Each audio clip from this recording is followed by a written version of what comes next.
स्वागत है दोस्तों आपका आज के इस वीडियो में। आज हम बाल विकास के 30 वेरी इंपॉर्टेंट प्रश्नों के बारे में बात करेंगे। पहला प्रश्न है दोस्तों, हमारा बालक का मस्तिष्क कोरी स्लेट होता है, यह कथन किसका है? दोस्तों यह कथन है प्लेटो का।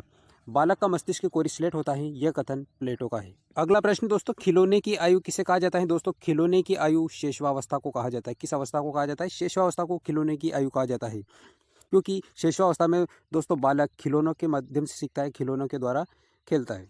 अगला प्रश्न दोस्तों, खेल की आयु किसे कहते हैं?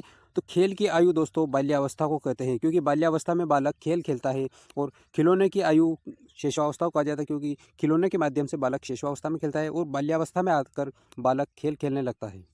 अगला प्रश्न दोस्तों, समूह बनाने की प्रवृत्ति पाई जाती है। दोस्तों समूह बनाने की प्रवृत्ति बाल्यावस्था में पाई जाती है। दूसरों पर निर्भरता किस अवस्था का गुण है? दोस्तों बालक शेषावस्था में पूरी तरह दूसरों पर निर्भर रहता है, इसलिए शेषावस्था को दूसरों पर निर्भरता की अवस्था कहते हैं। दूध के दांतों की संख्या होती है, तो दोस्तों दूध के दांतों की संख्या 20 होती है। अगला प्रश्न, शेषावस्था की अवधि होती है। तो दोस्तों शेषावस्था की अवधि जन्म से 5 वर्ष तक की होती है। कितनी अवधि होती है?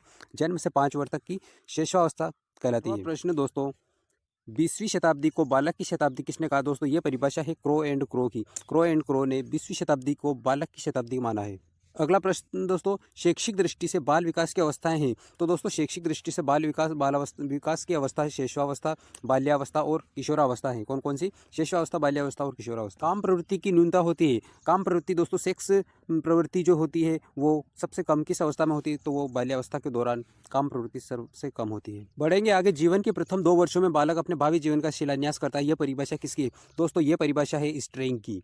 जीवन के प्रथम 2 वर्षों में बालक अपने भावी जीवन का शिलान्यास करता है, यह परिभाषा स्ट्रेंग की है। अगला क्वेश्चन, किस अवस्था को संस्कारों की अवस्था कहा जाता है? तो दोस्तों शेषावस्था को संस्कारों का अवस्था कहा जाता है, क्योंकि इस अवस्था के दौरान बालक में अच्छे संस्कारों को जन्म दिया जा सकता है। अगला प्रश्न, बाल्यावस्था का समय होता है दोस्तों।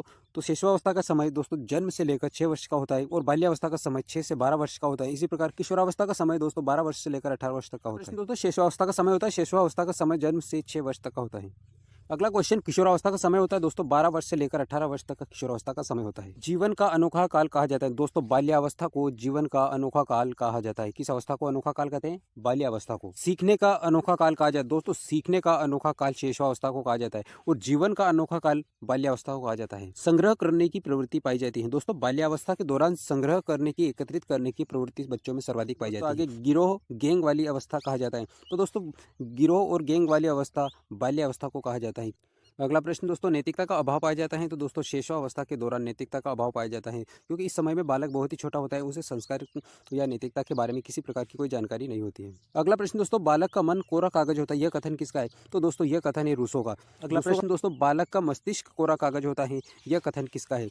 तो दोस्तों बालक का मस्तिष्क कोरा कागज होता है, यह कथन है जॉन लॉक। जॉन लॉक के अनुसार बालक का मस्तिष्क कोरा कागज होता है और रूसो के अनुसार बालक का मन कोरा कागज होता है।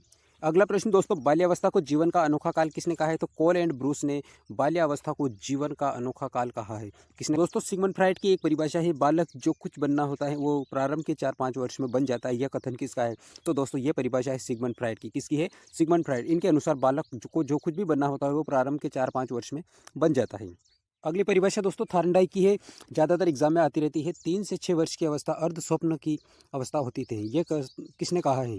दोस्तों 3 से 6 वर्ष की अवस्था अर्ध स्वप्न की अवस्था होती है, ये बात कहने वाले हैं थार्नडाइक। और दोस्तों याद रखने योग्य बात है, थार्नडाइक अमेरिका के निवासी थे। प्रायः सेम त्रुटि का सिद्धांत इनके द्वारा दिया गया, एसआर थ्योरी का सिद्धांत इनके द्वारा दिया गया। अगला क्वेश्चन दोस्तों वाटसन का है, शेषावस्था में सीखने की सीमा तथा सीखने की तीव्रता अन्य अवस्थाओं की अपेक्षा तीव्र होती है, यह कथन किसका है? दोस्तों शेषावस्था के दौरान सर्वाधिक सीखने की गति होती है वो शेषावस्था में होती है, ये बात कहने वाले हैं वाटसन। इनका पूरा नाम जेबी वाटसन है। दोस्तों शेषावस्था में सीखने की सीमा और सीखने की तीव्रता बाल्यावस्था और किशोरावस्था दोनों की तुलना में अधिक होती है। जीवन निर्माण काल किसने कहा? दोस्तों बाल्यावस्था को जीवन का निर्माण काल सिगमंड फ्राइड के द्वारा कहा गया। किसके द्वारा? सिगमंड फ्राइड ने बाल्यावस्था को जीवन का निर्माण काल कहा है। अगला प्रश्न दोस्तों, किशोरावस्था की क्रमशः विकास का सिद्धांत किसने दिया?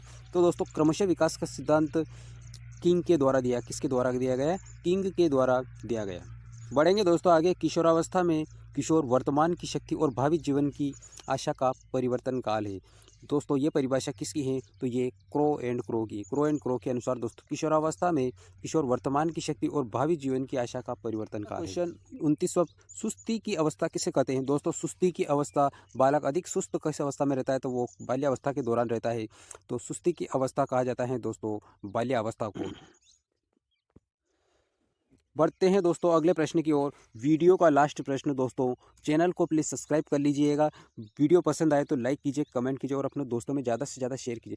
कोई भी भाई बहन शिक्षक भर्ती परीक्षा की तैयारी कर रहा हो, चाहे वो इंडिया की किसी भी टेट एग्जाम की तैयारी कर रहा हो, वीडियो उसके लिए बेहद महत्वपूर्ण है। इस वीडियो से यूँ मान के चलिए आप 1 या 2 प्रश्न आने की ज़्यादा से ज़्यादा संभावना है। तो दोस्तों प्लीज़ चैनल को सब्सक्राइब कर लीजिएगा। गंदी आयु की अवस्था किसे कहते हैं? तो दोस्तों गंदी आयु की अवस्था कहते हैं बाल्यावस्था को। बाल्यावस्था को गंदी आयु की अवस्था कहा जाता है। दोस्तों मिलते हैं अगले वीडियो में, तब तक के लिए आपको बहुत बहुत धन्यवाद।